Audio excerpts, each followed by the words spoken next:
Identity to me is something that's practical. It's like a dramatic role that you play out in the world. And while playing that out, it has to furnish you with a life. It means that it has to be negotiated with other people. And when you're a very young child and you first start to play with who you are, you live in a fantasy world. And so that means identity has to expand beyond its egocentric focus and increasingly be negotiated in the social world. Now imagine that you're lonely and you approach a young woman in a social situation, attempting to make some contact with her. You want to alleviate your loneliness, and so you hope you make a good impression, and you tell a joke, let's say, in a relatively awkward manner, and you get rebuffed. Then you're no longer where you control. You're no longer where you exercise control. And that brings up all sorts of specters immediately. It's like, well, why were you rebuffed? Well, maybe all women are to be despised. That's one theory. Maybe there's something deeply wrong with you. Maybe you're having an off day. Maybe it wasn't a very good joke. So when you don't get what you want, then a landscape of questions emerge, and those questions can resonate through different levels of your identity, from the trivial, oh, I told the joke wrong, to the profound, there's nothing desirable about me and I'll be alone for the rest of my life. It has to go through that period before you can emerge as a genuine individual, which means you have to know the rules of the game before you can break them. But not being able to abide by the rules is not anything like being a genuine creative individual. Those are not the same thing. And there's plenty of attempt to confuse the two things, because it's much better, if you can't follow the rules, to view yourself as an avant-garde revolutionary than as a failure. And it's not like I don't know that social molding crushes. Obviously it crushes, and everyone feels that. These are existential problems. Everyone deals with the tyranny of culture and the fact that it does want you to be a certain way and not other ways, and those ways might not be in keeping with the deepest elements of your nature. Well, tough luck for you, because you're also the beneficiary of culture. And so you have to offer it your pound of flesh. Now, you shouldn't do that at the expense of your soul, but you shouldn't stay an immature child either. So what happens is that if you act out your identity, if you act out your beliefs in the world, and what you want doesn't happen, what happens is that your body defaults into emergency preparation for action. And the reason for that is you've wandered too far away from the campfire, and now you're in the forest, and maybe you're naked. And so what do you do then? And the answer is, well, you don't know what to do. So what do you do when you don't know what to do? And the answer is, you prepare to do everything.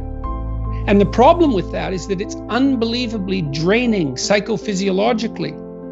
Like, it hurts you. People stay where what they do has the results they want. That's partly why you want to be around people who share your cultural presuppositions. It's very hard on us not to be where we know that what we want is going to happen. We hate that. By and large, we're conservative creatures, even if we're liberal in temperament. We can't tolerate that much uncertainty. And you might ask, well, why? And the answer is, well, because you can be hurt, pain, you can be damaged, you can become intolerably anxious, and you can die. So it's no wonder you're sensitive, or very sensitive, to negative emotion. And so functional identity regulates your emotion, but you do that in concert with other people. If you're acceptable to your peers and you behave well, they'll accept you. And then they tell you all the time if you're acting appropriately. If your jokes are funny, if you're dominating the conversation, if you're bringing something of value to the table. And all you have to do is pay attention to the social cues. We've been social for so long that our social nature is programmed into our biology. And so you'll be punished if you're not useful to other people by your conscience, because you're a social creature. What if you think that's all pointless? Well, that doesn't seem very helpful.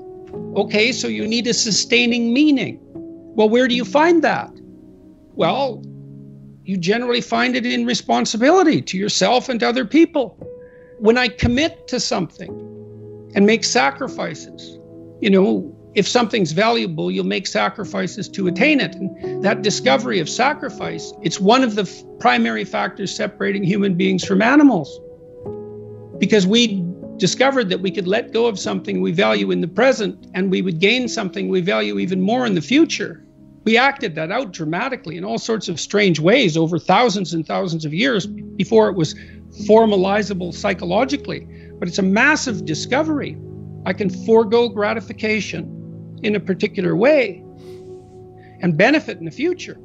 You make sacrifices to make the future better. Well, what if that doesn't pay off? Well, think about that. You know what that's like. You endeavor to do something and it doesn't work. You're not appreciated for who you are. You fail. Maybe you fail despite your best efforts. Well, are you rejected by God? Well, it's as if you're rejected by God. Does it make you resentful? Does it make you bitter? Does it make you want to pull down the successful? The answer to that happens to be yes. It's harsh that the rewards of life are indiscriminately distributed. It's hard on everyone, but it doesn't help. It doesn't help to become bitter. And it's not like I don't understand the temptation. And I see this in this culture war. I see this resentment. It colors the definition of identity. This attack on meritocracy. It's an attack on merit itself. You're lucky that there's such a thing as a job, or better yet, a career. You're lucky that there's such a thing as friendship, as marriage. All of these social institutions. And how do we know when something needs to be changed? We don't know. So we have to argue about it. And in order to argue about it effectively, we have to be able to talk to each other across our identity boundaries. And then we can decide, well, should this be maintained or should this be transformed? We have to strive not to be wretched. There's something that doesn't seem fair about that. Why couldn't we just be happy being who and what we are? Why is it that we're punished if we don't strive? Well, I don't know. We're negentropic organisms, right? I mean, we have to maintain this incredible complexity in the face of a dissipating universe. It requires effort. The positive emotion that we find sustaining is experienced in relationship to an unachieved goal. It's hope that drives us forward. We want something, and if we see ourselves moving towards that, then we're in the grip of the positive emotion that we find sustaining. It isn't the attainment. Attainment is satiating. Attainment shuts down the system that has been striving for that particular object of attainment. If you're hungry and you eat, you stop being hungry.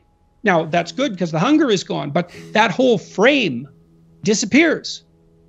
You can no longer strive within that frame, and you need a new frame to strive towards.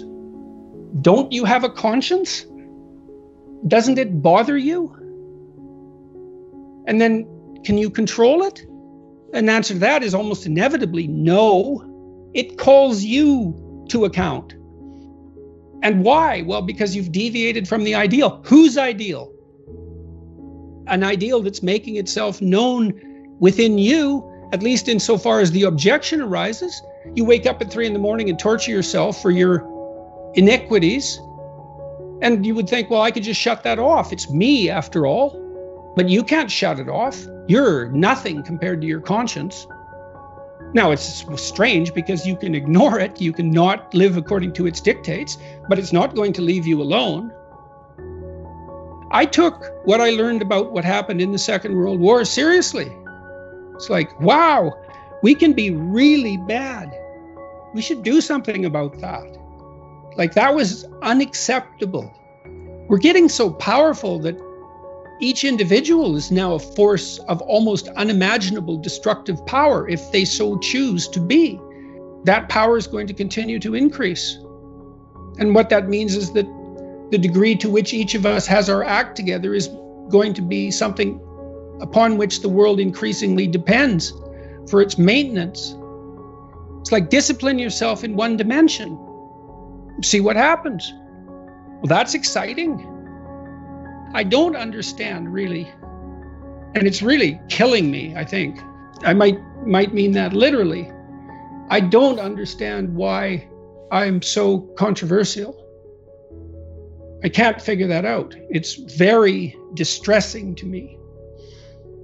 I'm ashamed, of what's happened to me. What do you mean? And I'm very hurt. I'm a very destroyed person in many ways. And so I feel unworthy. Unworthy of what? Oh, you name it. I hope people find it useful, I hope it alleviates some unnecessary suffering. That's the goal. I'm very fortunate in that regard. I get letters from people all the time that they open up their hearts. It's really something.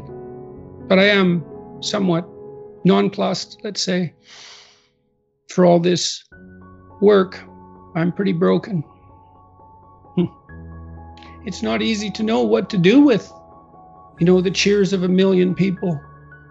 It's overwhelming. It's dangerous. I don't think I've unfairly benefited from it. I'm not a hedonistic person.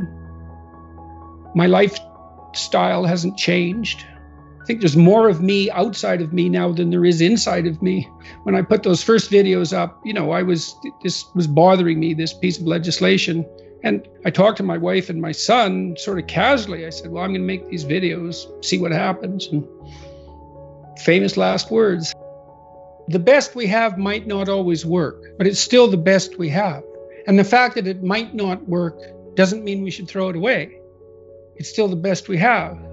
Everyone dies, and so we fail in some sense. The fact that a symphony ends doesn't mean that it wasn't worth listening to.